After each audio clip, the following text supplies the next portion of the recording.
everybody, and welcome back to Drunkish, or welcome to Drunkish if this is my first episode. I don't know yet, but I am so excited to have this guest on. I did her podcast when my book Drunkish came out, and now she is on my podcast telling her story. Her name is Casey Davidson, and she is from the podcast Hello Someday. She's a sober coach. She does a lot of things. Her podcast is very successful. Thank you for agreeing to come on mine. Oh, I'm so excited to be here. I told you that I was a huge fangirl of you when you came on mine from like way back in the day. And your sobriety story and the work you've done actually was hugely influential on me many, many years, like 7 years before the last time I quit drinking. So for a long time. I was going to say that what I remember from when I talked to you when you interviewed me is that you kind of took in all of my stuff, that my original writing, which was Sippy Cups Are Not for Chardonnay, and the celebrating the drinking was your companion. Yes. And I want to hear this story, but then you said when I quit drinking, you were like, huh, Yeah. but did Yeah. not quit drinking yourself for a while. No, but I'll tell you because it's Tell a me the crazy whole story when we story. get there. But yeah, do Yeah. you want to hear it now? Start at the beginning. Okay. Tell me a little bit about everything, your upbringing, how your drinking started. Yeah, absolutely.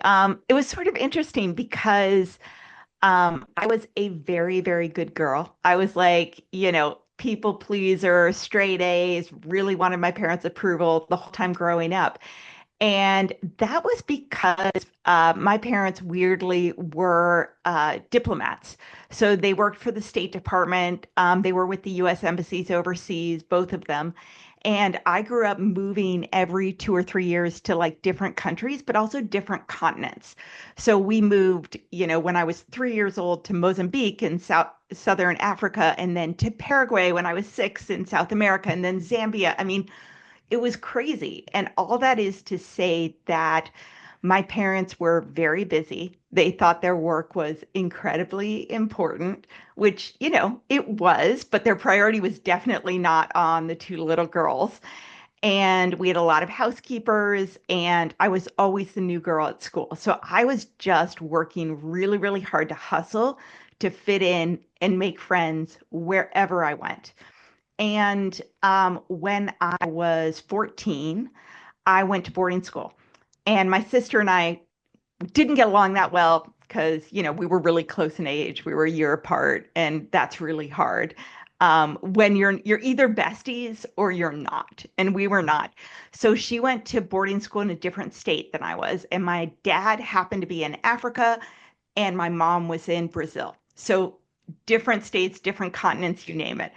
That is way too long of an intro to say I didn't drink at all in high school, unless like you count 3 times I went off site with my friends. So at my boarding school, you would have been suspended the first time you drink, expelled the second. The government was paying for my boarding school. I got like tuition, books, and 3 trips home a year. And I was like the straightest and narrowest girl you can imagine. But I also had all this anxiety, right? Like I felt like I had to be hyper vigilant about everything. It was really important to me that people liked me. So that like on long weekends, when everybody went home and I didn't have a home to go to, I needed someone's friend to like me and to bring me home and their parents to think I was awesome.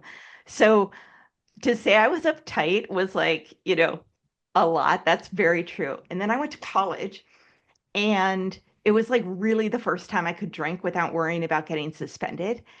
And I loved it. And I started playing women's rugby because I played field hockey and lacrosse in high school, but they were working way too hard in college. And on the women's rugby team, like we partied with the men's team. There were huge keg parties after every game where you would like party with the opposing team. And the goal was to get blackout drunk. Like the goal was to throw up and keep drinking. There were all these songs about it.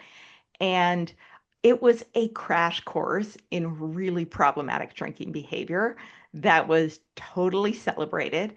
And I thought it was awesome, like the coolest thing ever, because the minute I started drinking, I didn't worry about people liking me because I thought everyone was my best friend. And I didn't worry about whether, I should be talking to the boys or not. Like I could shut off my brain.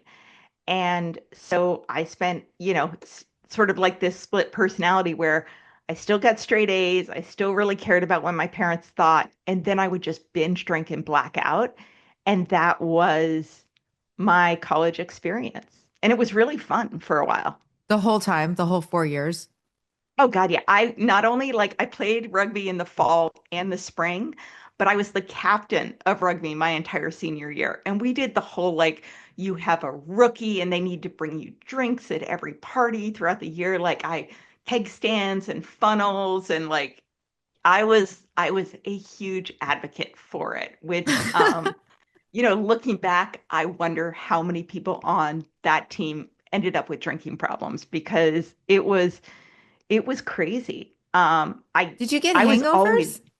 oh God, yes, yes, all the time. I mean, I would like dry heave bile for hours, thinking it was fun. Can't, I can't tell you how many times I blacked out, because it was always very fuzzy, right? People would remind me of things that happened. Um, Brutally hung up. Like I used to, and what's crazy is I swear to God, I was a really good girl. Um, Even with all this going on, but to the point where we would do keg runs in college where they put a keg in the back of a truck and we ran behind it as like an activity. And then we would stop and drink and go running again. But I would come home from those keg runs and not want people to leave me at home and not take me to the party that night. So I would nap in the hallway of my dorm so that they would have to like step over me to leave for the party to take me with them. Like I was worried if I went to bed in my room, they wouldn't wake me up. So, hashtag winning. FOMO, yes. I was very dysfunctional, I think. Isn't it interesting that I didn't realize until after I quit drinking. Don't ask me how I didn't realize this. I'm an intelligent person who knew a lot about trying to quit drinking. I didn't realize that having blackouts isn't normal until into my sobriety. I learned that. And I was like, well, but hold on a minute, because everybody gets blackout drunk, right? Like, and I found out that no, lots of people actually don't. Yeah, no, I read the book Blackout by Sarah Hepola when I was in early sobriety, and I had no idea about blackouts and what it meant and what it was. And I think even when I was blacking out, I wasn't really aware of that was what I was doing. I mean, people would tell me about conversations and things we did, but it was all very mixed up and like, did I remember that or was it just a story or was I grayed out? Like I was totally oblivious. And then looking back, it's incredible to me how much of my life I missed because I just didn't remember it. I remember one time going out partying with my friends.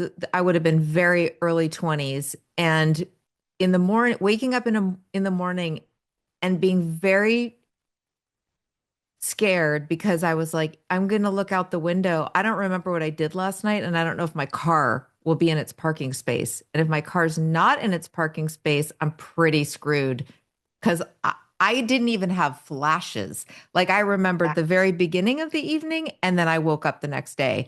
And it it's didn't so occur to me scary. that that's because I'm an alcoholic. It was more like, Yeah.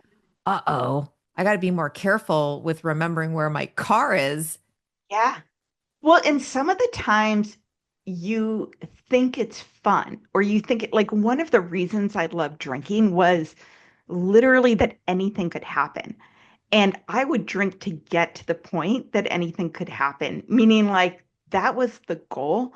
So so for example, I was in Sydney, Australia. I went for a semester abroad in Australia, and me and my two girlfriends went out to a bar in Australia. And I was like 20. I was a junior in college.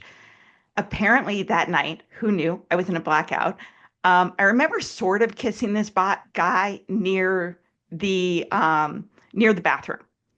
I woke up the next morning in his bed in an entirely different suburb of Australia. And my girlfriend and I were in a hostel together I didn't tell them I left. We didn't have cell phones.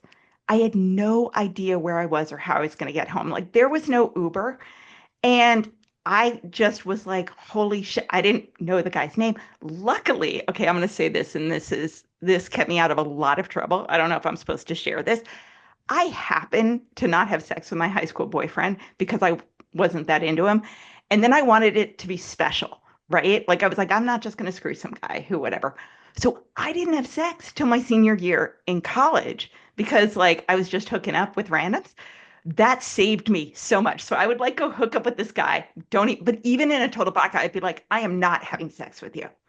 And so, like, by doing that, I think I saved myself so much hurt and dangerous situations because I apparently was very vehement about this with whoever I hooked up with. I'm like, yeah, whatever, but I'm not having sex with you. So that didn't happen when I woke up, but I have no idea where I was, how I was going to find my friends, what they thought, had they been searching for me. I mean, this shit's dangerous. Oh yeah. I'm very shocked. I didn't lose my virginity until after high school. So I moved to LA. I was 19 when I lost my virginity and I knew what I was doing. But I'm very surprised at the situations I was in high school that something worse didn't happen to me. Yeah, I was yeah. drunk all the Okay. So you're drinking like that, you're in your 20s, you're out of college, then what happens? Yeah. So my first job out of college was a management consulting firm down in Washington, D.C. And I actually met my husband there. They hired 30 kids out of college every year. And so what that meant was there were 75 of us under the age of 25. Like we couldn't even get rental cars, but they were flying us all over the country to present at American Express or whatever company it was. So I was very worried about doing a good job. I was very worried about getting fired. Basically my high school replicated itself in my early 20s.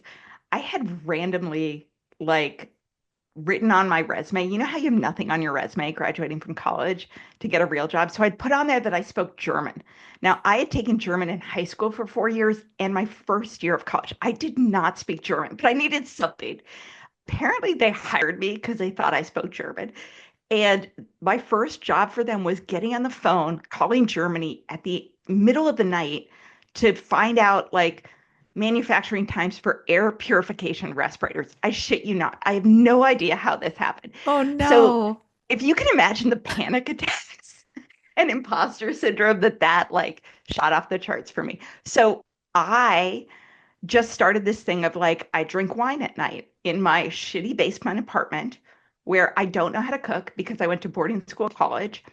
I literally didn't know how to cook anything. So I would open a bottle of red wine and eat Lucky Charms or Chef Boyardee for dinner. And I'd be like, this is what adults do. This is very sophisticated. And I am scared shitless and lonely, so I will simply get drunk in my living room with my Lucky Charms every night. And that's what I did. I mean, I met my husband, we were dating, we were hooking up. So we went to a lot of bars with 20 somethings. We went on skiing trips, we went whitewater rafting. So I kind of drank every night, even then. And I did just kind of he? buried what I drank. He did too. Maybe. I mean, I was drinking so much, who could tell, right? Like, he was always kind of a normal drinker. And he also always had to be kind of in charge of me. Like, there was no question if we were going anywhere, who was going to be driving home. It I was relate just, to this so much. right? Yeah. Yeah. Yeah. When I quit drinking is when I noticed that my husband didn't drink that much. I was under the impression that we both kind of drank the same, but same exact thing. My husband would have to be the sober one. Even if I said, I was like, I'm going to be the designated driver, I never was. No, there was no question. He always kind of just had to make sure I got home okay. So, but that was our roles, right? And it was really fun for me. And he's a great guy and we had fun together. But he was just always sort of taking care of me and I was a really like smiley, happy, nice drunk girl. You know what I mean? Like I wasn't a mean drunk. I didn't do anything that terrible. I sort of like sometimes slumped in the corner smiling. That was kind of my MO if I got really, really tipsy. So yeah, We went out to cocktail bars. We did all that good stuff. He wanted to leave DC, so I went with him. We ended up moving to Seattle, where my best friend from boarding school lived, and we rented a floating home. They lived on a floating home a mile away from us. So my mid 20s was awesome. We lived on floating homes in the middle of the lake in Seattle. We kayaked with beers. We went camping. We had dinner parties with all the wine. It was lots of like, have you heard the term DINK, like dual income, no kids? No, I haven't heard that before, but it It was sounds the good so life. fun. Yeah, it was the good life. We took lots of trips.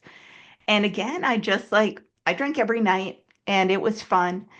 And then I got pregnant and had my son. And this is when I found you. So when I was sort of the last person in my friend group to have kids. I was 32. Mike and I finally decided to have kids, not because we wanted a baby, but because we knew we wanted a family. And all of our friends were having kids, so we were like, oh, we might as well. Like we're having to hang out with all these kids anyway. Um, but so I had my kid, and my mother to the point was like, "Hey, Casey, you know that you can drink red wine when you're breastfeeding because it lets the milk down." Like she thought that was the reason that I wasn't getting pregnant. So just to say, like, there was something there that people were noticing. Interesting. Oh, Which by the way is with not your true. Anyone listening, do not drink red wine when you're breastfeeding for any dark benefit. beer. Come on, people. I know. When you got pregnant though, did you have any thoughts of like, oh, I won't be able to drink when I'm pregnant? Because for me, it was long enough ago that my doctor was like, yeah, you can have 2 drinks a week. And I was like, great, Yeah, we're it wasn't, good. I don't know if I was worried about that, but in my third trimester, I definitely, my friends were like, oh, a small glass once a week is fine. And I was kind of offended in my third trimester if people would just skip over me for drinking without anything. I was like, excuse me, as I'm like freaking huge. But I didn't drink until my third trimester, and then I had like one a week, which again, none of this information is good or true. If you're listening to it now, do not drink. It's not safe or good for you in any way. Yeah, but it's amazing also that we could even keep it to that because but there is something that happens to a lot of women. Listen, I'm not saying all women. Some women, I'm sure, crave it and that's their first sign. But I think for a lot of women, it takes away the craving a little bit. There's something about pregnancy hormones that personally, I didn't I feel like I didn't, was white knuckling it at all. me neither. And I think it was just like I was so excited. I mean, being pregnant as opposed to having a newborn, being pregnant is like being engaged. Like everybody's so Yes. excited for you. Like you're just working on at least for me, you're like working on the baby's room. You're choosing names, you're choosing colors, like you're getting the cute little pregnancy outfits, especially if it's your first time, right? You don't have like a toddler around you. So I did not really crave drinking, but it was also because I had a really exciting thing to keep my mind off it. So then the baby comes. Yes. And so the baby came, and God, having a baby is hard. It's like humbling. Um, I felt like it was kind of thankless. I mean, I loved my son and I loved my son. Um, And whereas before I was this independent, fully functioning human being who, my husband worked and I worked and we had a ton of friends, but like I didn't have to ask him for permission or for a favor to do anything. We were very independent. Suddenly, my entire life was like get up, go to work, rush through work, leave to get the kid at daycare, come home, and then all the things of having a baby that are so freaking hard and humbling. Like, I found that having a young baby, like he screamed all the time. Um, and just I was exhausted and I couldn't, you do everything you can to make them happy and then they're unhappy and you can't communicate with them. So like I remember when Hank was born, um my mother-in-law was there and she was making a grocery list, which was fantastic, right? So I put on the grocery list earplugs and she came home and I was pulling everything out and I was like, "Where are the earplugs?" And she was like, "I thought you were joking." I was like, "Who the fuck jokes when they have a 2 week old? Like, there is no joke." I was like, he is screaming on my shoulder. I need the fucking earplugs to like shut it up, you know? Did he have colic or was he No, just a this crier? was just me apparently being unable to handle like regular baby stuff. But also like everything that my husband did pissed me off. His life changed maybe 20%. He was a baseball coach. They were going to the state tournament. So he was a teacher and then he was a varsity high school baseball coach. So he was gone for like 5, 6 hours on Saturdays. He got home at 7:30 at night. And I was the one dealing with our son. I also weirdly like told him that he could go on vacation when Hank was 6 weeks old with a bunch of guys to go fishing for a week. I think it was because I was trying to be the cool mom before I had a child. I have never been so like seething with anger in my life. Like he was like in the hot tub with his friends telling me how tired he was. I had like mastitis, my breasts were bleeding. Like anyway, so I found your books. That's all there is to say. So I found the books you wrote about like sippy cups are not for Chardonnay and nap time is the new happy hour. And I loved them. Loved them. I thought they were hysterical. I gave them to all my girlfriends. I like channeled the whole thing. And I remember going to our first, like we did in Seattle, there's this like groups for parents of young babies. It's called PEP, so Parent Early Support Group or something. And there's a leader, and then you meet once a week in the evenings with like 8 other couples who also have a 12-week-old. And so we went to the first one, and the woman who was there, like, literally had apple juice and goldfish as like the snacks for the event. And it was for an hour at 7 p.m. And apparently, I was not happy about this because I was like, shoot me now. I'm meeting new people. I got my baby. So they needed a host for the next one. And there were going to be like 12 of them. So I was like, I volunteered to host and I do not volunteer for stuff. But I did it specifically because I was like, I need to show these people what these events are meant to be like. Hell So I yeah. invited them all over to my house. I had the beer, I had all the wine lined, like all the snacks.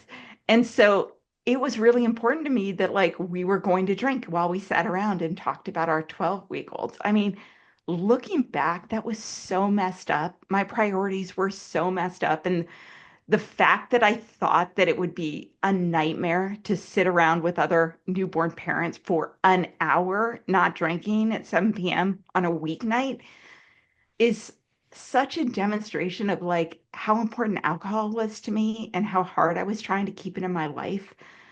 But Except that I, going on 16 years of sobriety, uh, feel for you because it still sounds like because being a mom is new to you and alcohol is sort of your connection to your old self and to like being fun party Casey and not like serious mommy Casey. And I forgive all of us moms. It's one thing we find, I think there are a lot of moms who can enjoy some glasses of wine and it doesn't indicate a deeper issue. Maybe for us, we feel guilty about how deep that need was for yeah, the alcohol. But yeah, I don't think we should be like, you know, being hard on ourselves for the yeah. fact that like we're allowed to still be a bit of our old selves and we're allowed to Well, have edgy yeah. I thoughts and a sense of humor and you know what I mean? think it was like a rebellion against adulting. Like Yes. it was sort of a fuck you to be like just having to adult, right? Like suddenly before I had kids, yes, I worked hard and I had a mortgage, but I also went camping with my friends and had brunch out and went kayaking and like did Pilates and guitar lessons and all these things. And once I had my kid, there was no time for that. Like I already felt guilty for working. And so you could open a bottle of wine and do Legos or play Candyland or, all those things. It was like a fuck you to being an adult. It was multitasking. It made laundry more fun. I mean, you name it. It was like something you could do. And it's just all of my more healthy coping mechanisms kind of fell away. And that was one that I could hold on to. So I did. Um, and yeah, so I pretty much like my drinking, some people are like, oh my God, my drinking took off after I had kids. Like my drinking was already there. You know what I mean? Like it wasn't Mhm. like I was moderating very well, but it definitely cut out a lot of other things that I was doing in my life to keep me balanced and healthy. So at what point did you start thinking like, let me try to control this a little bit, as we all Yeah. do? What point were you like, this maybe I'm drinking too much? Yeah. Well, I think I had been worried about my drinking. I mean, I told you about in my 20s when I was really nervous at this consulting firm. Um, I would like drink before going to American Express for a meeting, like the night before, not the morning. Obviously, I didn't have a serious, I'm kidding, serious problem.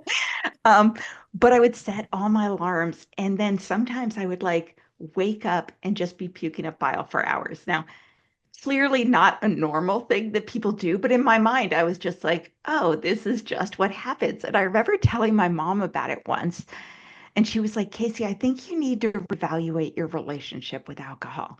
And it became like my punchline to every joke. I was like, like I thought it was funny. I obviously didn't tell my mom those stories anymore because she was so judgy, me. Um, Exactly. but so See, I'd if I been tell worried you for a about all the while. fun I had, yeah. Yeah, thanks for nothing. No.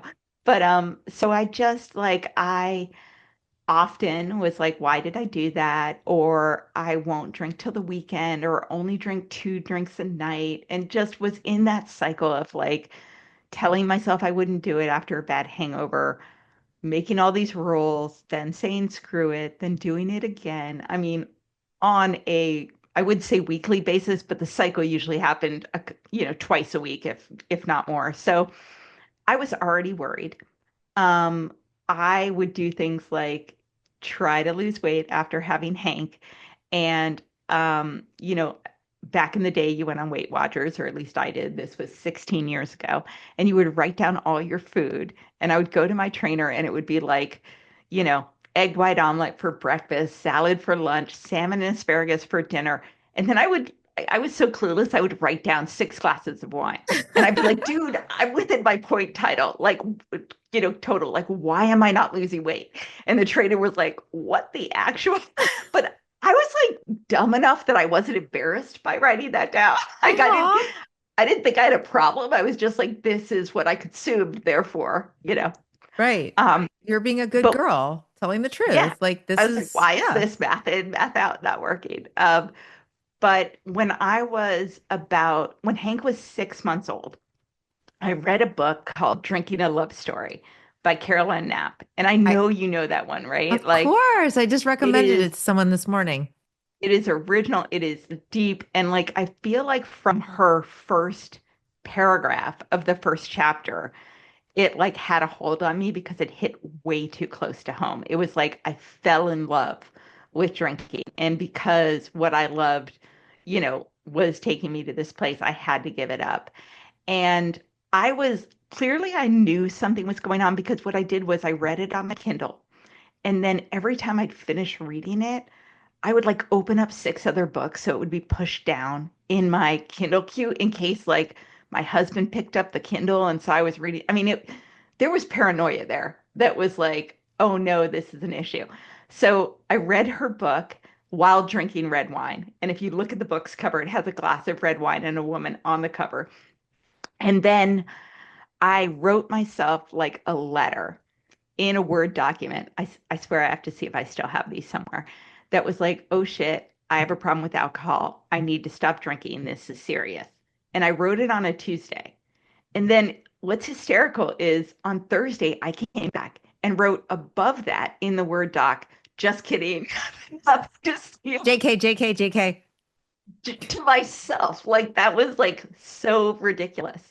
And then after I'd gifted your books to everyone and was like, you have to every baby shower, I'd give like nap time is the new happy hour. And of course, have champagne because, just because the mom to be couldn't drink didn't mean the rest of us needed to not. I was down at work. I think my son was like a year old, maybe 15 months old. And I was getting coffee in the morning and I saw the story in the New York Times on the newsstand about you. And it said, the heroine of cocktail moms sobers up. And I just was like, holy shit. Like I picked it up while waiting in line. I scanned the article and it hit me hard because I loved your books and I was very worried about my drinking. Like I said, this was like a year after I'd written those documents to myself. And I bought the article, I saved it. Then I went online, got it online, and I was really into Word docs because I like copied all the copy from the article. I put it into my Word doc, and then I saved it in a folder that said like something totally random. Like it's anyone Christmas listening list. thinks I'm Yeah. insane, and I apologize, but I swear to God, like this I is fully just get how. it. I do my Christmas lists and then I call it taxes. So no one Okay, will possibly want to go in there. But similar, but I, yours yeah. was for a good reason, Yeah. right? Mine was not. So I did that. And that's when Hank was like 15 months old. And the first time I tried to stop drinking, he was 5. So do the math on how many years it was before my first actual attempt to stop drinking because I was worried about it, as opposed to like, do I need to cut back? Do I ever? I used to walk into work when he was like 4, hungover, of course. Um, Going to Starbucks before I went into the office to get like a breakfast sandwich and a giant latte, feeling shaky, and would like berate myself when I was walking in to the Starbucks, being like, okay, do I abuse alcohol or am I an alcoholic? Because if I just abuse alcohol, that means I can like just get it, stop abusing it, and then it'll be cool. You know Oh, what I how mean? badly I wanted to just be a problem drinker. I aspired to be a problem drinker. I Me was like, too, me too. this cannot be alcoholism because that is so final. I need to like, I need to keep experimenting and figure out how I can just be a Just problem abuse it drinker. and Yeah, then I could just abuse it less and that would be cool. And I didn't know anyone who was sober. Um, I didn't know anyone who used to drink like I did, who also stopped drinking and said that life was better without it. I had a lot of girlfriends who drank like I did. And we were all like, I mean, doctors and lawyers and marketing directors and like really doing well in life. Like we looked really good. We partied really hard. A lot of them had little kids. So we would like have sleepovers with the kids while we were drinking. And we'd be like, yeah, but our husbands are always home, or our husbands are driving us home, or we're just blowing off steam. Um, what's funny is, say there was like a group of 12 of us we call ourselves the village. We used to go kayak camping every year. We were all really big drinkers. 4 of us are sober now. So you wow. know, clearly there was an issue somewhere there. Actually, now 5 of us are sober. One just quit a year ago. But 5 out of 12, in 16 years, that's a lot. That is a Uh, lot. So yeah. in this time, so you don't quit until your son is 5, but you had another kid during that time, Yes. right? At what? No, after. Oh, okay. Okay. So So I basically spent good 3.5, 4 years really worried about my drinking, hung over a lot. I mean, I would go to my therapist and be like, I have anxiety, I have insomnia. And then, of course, they ask you how much you drink. And I was like, a couple of drinks, a couple times a week. I never talked about my drinking because I didn't want her to tell me to stop. So I was then on anti-anxiety meds, taking sleeping medications and drinking a bottle of wine a night, which, by the way, like drinking plus Ambien, and I mean, super, super dangerous. But I was doing that with a toddler. Um, and somehow justifying and rationalizing it all. I never started drinking till like 5 or 6 p.m. unless it was brunch on the weekend, of course. You know what I mean? Like it was that kind of thing. oh, I relate to Um, this 100%. Yeah. everything you're Yeah. saying. Like you're like nothing to see here unless I'm doing a mommy play date with other moms of toddlers. Like, I was like, oh, I never drove drunk, but I did have two or three quite a few times where I was like, am I okay? Like it was very, um, I don't know. It was exhausting. The whole freaking thing was exhausting. And some people started saying things to me, like one of my girlfriends was like, you drink too much. It's not good for your kid. It's not good for your marriage. And I was very much, she was the only one who ever said anything to me, like directly. And Was it she did, one of I your did, village though? she was, and it did not go well. I handled it really, really poorly. I got extraordinarily defensive. I kind of shit talked her to all her other friends about like, how dare she, and she doesn't know, and XYZ. I have since told her I'm grateful because it always stuck in my head. Like I was pissed, but I never forgot it. And years later, when I was finally ready, I remembered it. I mean, I remember it to this day. And it was one conversation, I don't know, 13 years ago. Yeah, my So, sister-in-law said something to me and I was really pissed at the time. I was right? so mad. She didn't have kids either. So I was like, you have no You idea don't get what it. you're talking Right? about. Of Yeah. course, you would never say something like that if you had kids. And she wanted kids. Like I think they were trying at the time. So I was like, oh, you'll see. Yeah. Yeah. She I has know. two older kids now and she doesn't drink much. Yeah. I mean, she didn't see. Thanks for But nothing. Yeah. but I have told her many times that I'm grateful to her too and wrote about it in the book, Yeah. Drunkish. I But yeah. know. I know. So okay, so you're So starting to I hear just comments or you're yeah, here. so I was really What about scared. your husband at this time? Does he see any issue? Yes and no. I've actually interviewed him on my podcast, and I was terrified to do it. Um, and he never really said anything. And I think it was two ways. One, I think I was really good at hiding how worried I was about it and how much I was trying to moderate. So he said to me, like, anytime I mentioned it, you got really defensive. And I kind of learned not to poke that bear. He was also like, I'm not your dad. It's not my job to regulate anything. And then he was also like, you didn't do anything that bad. And that was me too, right? Like, I would like go to work, do all the things, cook dinner, make sure I made the coffee, set six alarms for the morning, get the kids into the bed, and then finish my bottle of wine. Later on, I might have one or two more, pass out on the couch if he couldn't wake me up, and wake up at 3 in the morning, go up to bed. The next morning, he would be like, how are you feeling? Which I thought was a dick question, right? I'm like, how dare you ask me? And then I'd be super defensive, be like, what? I'm fine. What? And like, he just thought I was really distant and irritated and that I did want to spend a lot of time around him, which is not great for a marriage, but he didn't know or see or attribute it directly to my drinking. Does that make sense? Oh yeah, that's my story too, exactly. Yeah. Yeah. Mine and years later I asked my husband, because my husband, and I want to hear, of course, yours, but was worried about me quitting drinking, like that I was being Oh, too yeah. hard on myself, that like labeling myself an alcoholic. And it would took a long time for him to go, oh, I don't have to worry about you driving. Like that, I think was his main thing, was Yeah. being concerned that I would drive because I Yeah. never seemed to know that I was drunk. Yeah. Yeah. I mean, so the first time, I'll just quickly, the first time I quit drinking, I love that there are two different times, but I went to a therapist who specialized in anxiety and alcohol. And I was, of course, worried about my drinking, but also was this anxious person. So I chose him specifically for that. And I went in there and said, my boss, my husband, my kids, my life. And by the way, I drink a bottle of wine at night. And he was like, great, let's talk about your drinking. And I was like, no, no, let's talk about my boss, you know? But he was sober and he was in a 12-step program.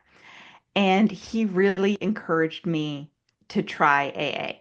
And I also found, oh my God, this is another one from you.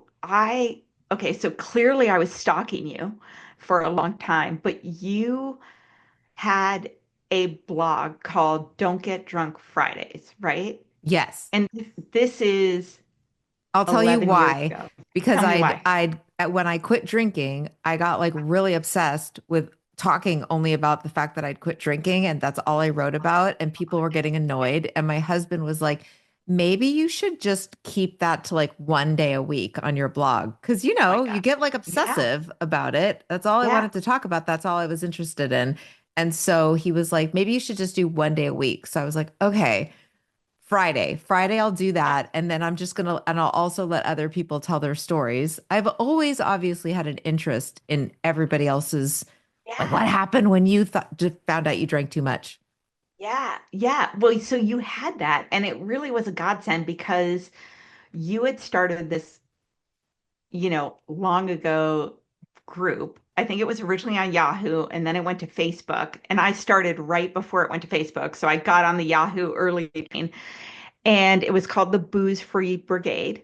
And I joined it.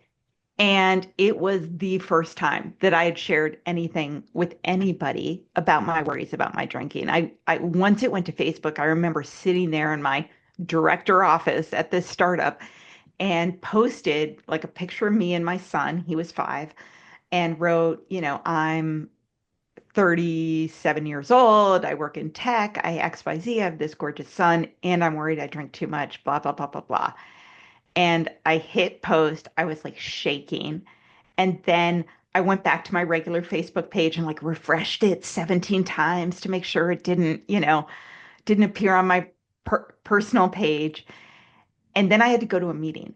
And I came back and there were like 28 comments from women who were just so kind and were like, my story is just like you, and your son is beautiful, and it's going to be okay. And you are amazing for doing this. I was in tears, in tears.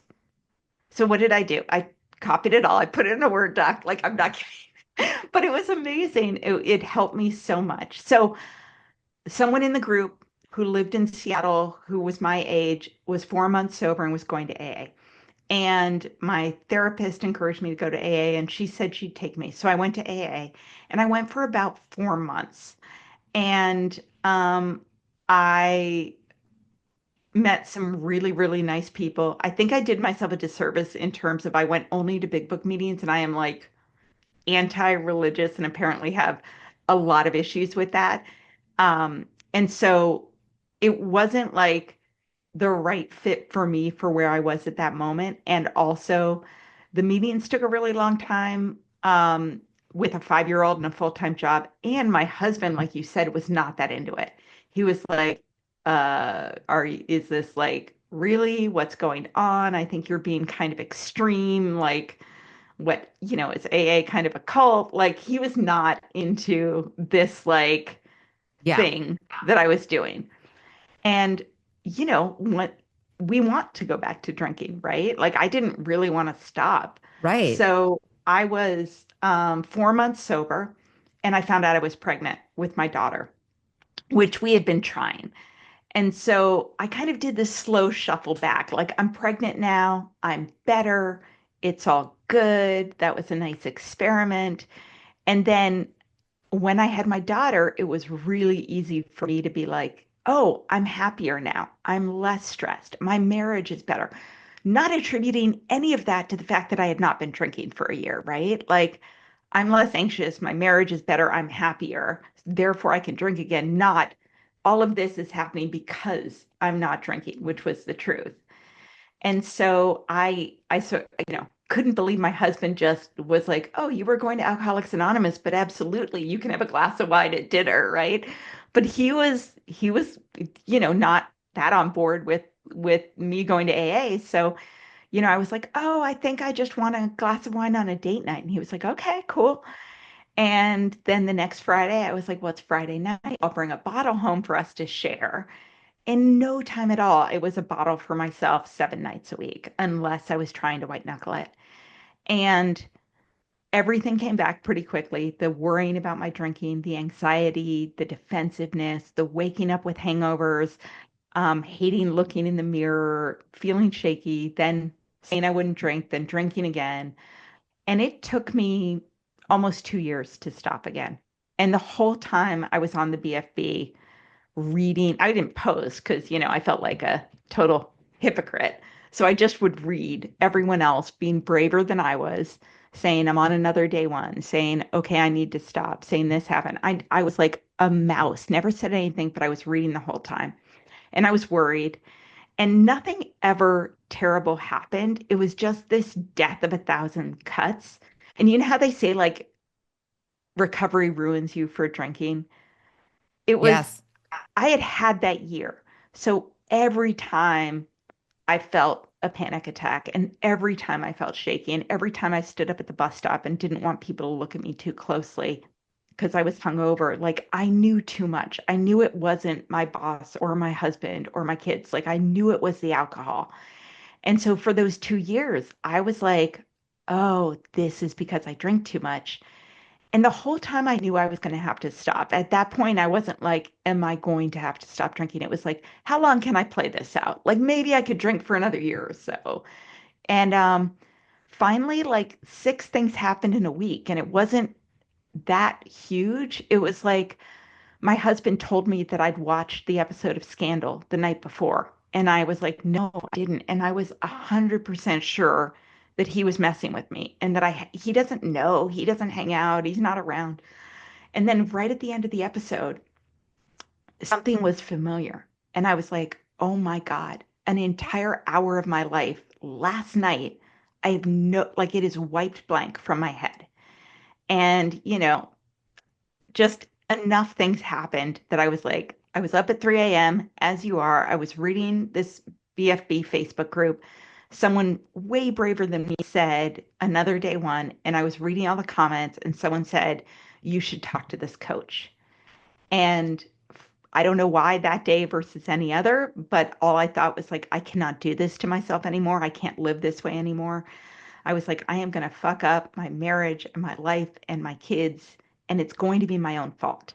And so I went into work, and that day at 10 a.m., I went on her website and I signed up for this 100-day alcohol-free challenge. And it was like you get 4 phone calls with her, and she'll email you every day for a year, and you get a bunch of audios.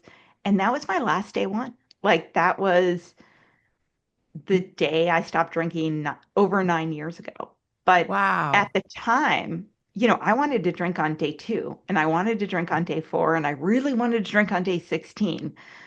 But what worked for me was just, taking it day by day and like block and tackling, like, oh shit, it's Friday night. What am I going to do? Or I have to go out to dinner with this couple because my husband got promoted. Like, am I going to freeze when they ask me what I want to drink? What am I going to say to the wife? How am I going to handle this? Like, my toddler's having a meltdown. How do I not drink over this? Like, how do I tell my husband I don't want any wine in the house? Like, it was all this weird practical shit that it sounds dumb now, but I had no idea how to approach or cope with or anything like that. Oh, I remember, so vividly the first time I went to watch live music and I was like, I don't know how to be. I don't know how to Mm. go out and do something fun and not just sit there tensely, like Yeah. awkwardly. Like, how am I going to enjoy music if I can't have like a little buzz on, you know? Yeah. And like, yeah, it was. And now, of course, that seems ridiculous. Like, sober concerts are the best. They are so much better than when I was drinking, and I wouldn't remember half of it. And I'd be up half the time getting more beer or going to the bathroom. But like, in that moment, you're like this baby deer who can barely walk, and you are just everything's feels very daunting, and you're so up in your head about what other people are going to think, or if they think you have a problem, or what does this mean, and does my husband think I'm boring? And one night I remember I hit 30 days. I was very proud of myself, and thank God my coach in the groups like the BFB like were like, you are a badass, this is amazing, like I had all these people building me up. And so I asked my husband, I was like, have you noticed anything? And I was really worried he would think I was boring. And he said, well, our house is just much more peaceful. And I was like, huh? And he was like, you were just very up and down. Like you were just frustrated or annoyed or like giddy a lot, or like anxious. Like now you just come home and it's very peaceful and it's very even. And in retrospect, like what I thought was boring was actually peace. I was just not used to it. And that was kind of cool. Wow. Wow. Yeah. Yeah, I remember just that feeling of my husband saying like I feel like I don't have to worry if you're out, especially with the kids. Yeah. And I thought, "Oh, I didn't realize that he was tense, like, and the whole time and worried and trying to check in. I just thought he was like micromanaging me, but he was Yeah. concerned. And then Yeah. when he didn't have to be concerned anymore, I mean, I don't know what his excuse is for still micromanaging me. Right. He's anxious. Yeah, I mean, when I talked to my husband on the podcast, I was really worried about what he would say. And I'd never asked him, like, aren't you proud of me? Aren't I awesome? Isn't this cool? But I hadn't been like, so anything you want to tell me? Because I just didn't want to know, right? And I didn't remember a lot of stuff, obviously, because I happen to be a blackout drinker. So he was much kinder to me than I was to myself. I actually wish we'd had the conversation years earlier because I thought there was this elephant in the room that apparently there really wasn't. But he also said, when I was talking about being boring or whatever, he was like, no offense, but it wasn't that much fun for me when you were like passed out on the couch. I was like, really? That wasn't like hot and sexy and awesome and intellectually stimulating. But he also was like, sometimes you were dead weight. Like we would go to Italy and we would go out to dinner and it would be on me to get us home safely down these, canal roads. I had no idea where I was either, but you were useless and it was on me. And that actually wasn't very cool. And I was like, oh, yeah, you're right. You know what I mean? Yeah. Wow. I remember too, you just made me think of something when I went to Italy with my husband. Couple of the biggest fights we've ever had, I was drunk. Like drunk, I remember storming off in Florence and like, fuck that guy. I'm not talking to him. What he's a fucking asshole. And like, and Yeah. I remember my husband just being like, what are you doing? You can't like storm off. I mean, I did that in Mexico. I did that in Florence. I mean, I did that on the streets of Santa Monica. Like that was kind of my MO was to get You feel really so like mad. righteously indignant, Oh like yeah. just so. And looking back, you're like, I was an asshole. No. I mean, I've been sober for a long time. I mean, my husband and I we rarely fight, but when we Yeah. do, I mean, yeah, I've gotten very mad in sobriety, but I've never acted crazy because I Yeah. wasn't drunk. Oh my God. Yeah. And you know what's funny is I remember, I mean, just in terms of your husband, like sort of being worried, vaguely worried. I went to one of my good friends' weddings down in Santa Barbara. This was pre-kids for me. And my husband didn't come and anyway, I ended up rooming with one of my besties who also is sober now. And we were big, big drinkers. And the whole night we're all dressed up. We're in high heels. It's at this gorgeous home. And we were like, okay, we need to not fall in the pool. Like this was us being we're 30 years old. Like, what the hell? So we're wandering, there was cocktail hour around the pool. We're like, okay, cool. And then we woke up the next morning, great time, fantastic wedding in our hotels. And we literally were like, Mike and Sean would be so proud of us. We were so good last night. We were like patting ourselves on the back, like we rocked, literally having this conversation with no shade, like no irony. We walk into the brunch and everybody is like, whoa, whoa, whoa, how are you guys feeling? And we're like, what are you talking about? No idea. And they were like, you don't remember like slapping the groom's dad on his ass twerking? The dad was like 70-year-old German man. Like we were like, what the Well, fuck you are you speak talking? German, so you could get Absolutely. And apparently I'd like hopped on the back of my best friend's husband during Mustang Sally and like pretended to ride him like a bull. Like, what Oh the actual fuck? no. And I don't remember any of this. And my friend doesn't remember it either. But just the fact that, like, yes, someone would be like, if I stop drinking, I won't have those wild nights anymore. Here's the truth. I didn't remember any of it. Like, Right. I didn't, the things I thought I was missing out on were just blank spaces for me that people would tell me about. And objectively, they're pretty humiliating. Yeah. Yeah. So you're sober. When do you start doing something with it? Like when did you start your podcast? Tell me about that. Well, so I quit drinking, and for the whole first year, I was just thrilled to be feeling so much better. I mean, I ran my first 10K in years, and I was proud of myself, and I looked better, and I was more emotionally stable, and I went to therapy for a year to deal with anxiety and all that stuff. The second year, I was just really focused on joy. Like that, I was just like, I just want to be happy. That is all I care about. So I got kittens and I hung out with my kids, and it was just so like tender and everything was in technicolor, and it was all about cuddles on the trampoline and like puppies and flowers, or like literally it was. And when I was drinking, I could barely handle my job and my marriage and my life. Like every single thing was going to be the straw that broke the camel's back. And once I stopped drinking and got through like early sobriety, I had all this extra capacity. Like everybody was like, I want to channel Casey in these meetings. You don't get stressed. And I'm like, I don't get stressed. But once I stopped drinking, I was just so much more emotionally even. And then I worked in e-commerce, which is a nightmare on like Thanksgiving, Black Friday, Cyber Monday. And I went to my husband one night and I was like, I don't want to be doing this a year from now. I don't want my boss's job. I don't want to do this tomorrow if I don't have to. I just don't care. And so I asked him if I could go to coaching school. I was like, because once you stop drinking, you get all into personal development, right? And Yeah. oh, I'm really into like suddenly you're like, I'm reading Brene Brown and doing all this like inner Mm-hmm. work or whatever. And I didn't think I wanted to be a sober coach. I basically wanted to coach every 40-year-old woman I knew at work, which was like, I did all the right things and I worked my ass off. And why am I not happy? Like those women who are just like, aren't I supposed to be happier at this moment?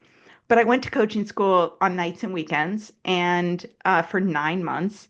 And I was like, best case scenario, I'm good as a coach and this is my next career and I love it. Worst case scenario, I get a year of like cool personal development. I meet some really interesting people, and being a coach will help me be a director or VP at work. And I loved it. And so I spent my third year going to coaching school and my fourth year of sobriety, basically coaching on the side on nights and weekends, in addition to working and having kids. It's amazing what you can do when you're not passed out every night. And so then I found I was just working with high achieving women, basically, who weren't that happy and trying to figure out what they needed to shift in their life. And the ones that approached me because they knew I had quit drinking and were basically the exact same profile, but also struggled with alcohol, were amazing. Because, like, even if they struggled with their spouse or their husband or anxiety or perfectionism or their kids, like, the main issue is alcohol. If you remove the alcohol, 60% of the other stuff goes away. And you get so honest about what your triggers are and what's going on in your life that it's really easy to solve, in my opinion. Like, it's not rocket science. And so I started working with more and more women who struggled with alcohol, and it just became really good. It was incredibly satisfying. It was so positive. It was kind of amazing to me, like these women who were keeping everything together while drinking the way I was drinking. Like, you get rid of the alcohol, it's like they take off, right? It's like you've been running this marathon with a ball and chain tied to your ankle. So I ended up leaving my job. I got lucky. I worked for L'Oreal. They moved my entire product division brand to New York City. So they gave me a big buyout. I'd been there 5 years. And so I started my coaching business and then I launched my podcast. And that was 5 years, 5.5 years ago. And I've kind of never looked back. It's been awesome. Wow. Wow. Well, I would imagine that your podcast and your coaching helps so many people, and you should be really proud of yourself. Thank you. I mean, the struggle is real. It is not Yeah. easy to just decide. You don't just decide like, I think I drink too much. I'm going to quit. It's hard. It's Mm-mm. hard work. It's a lot. And you don't even like, it's all these like tiny micro steps forward and backward. I think I don't know anyone who's just like, oh, I'm never going to drink again. It's this process where you just stop doing the things that make you feel like shit and start doing things that make you feel better. And you eventually, I feel like I just finally stopped backtracking and doing the hardest part over and over and over again, you know? Yeah. Well, if people want to get coached by you or if they want to listen to your podcast, tell us how to find you, how to sign up. Yeah, thank you. The easiest way to find me is to go to hellosomedaycoaching.com. I have a free guide there for your first 30 days. You can have it sent to your email. I have a program called the Sobriety Starter Kit, where I'm in the group everyday coaching. It's like my full coaching framework. And my podcast is wherever you're listening to this one, to Stefanie's podcast. It's called the Hello Someday podcast for sober, curious women. Okay, awesome. I cannot thank you enough. Casey McGuire Davidson, you were awesome. You were a great guest. And I want everybody to go check out all her stuff. And yeah, I'll see you guys next week. Thank you so much. Life is good, yeah. Life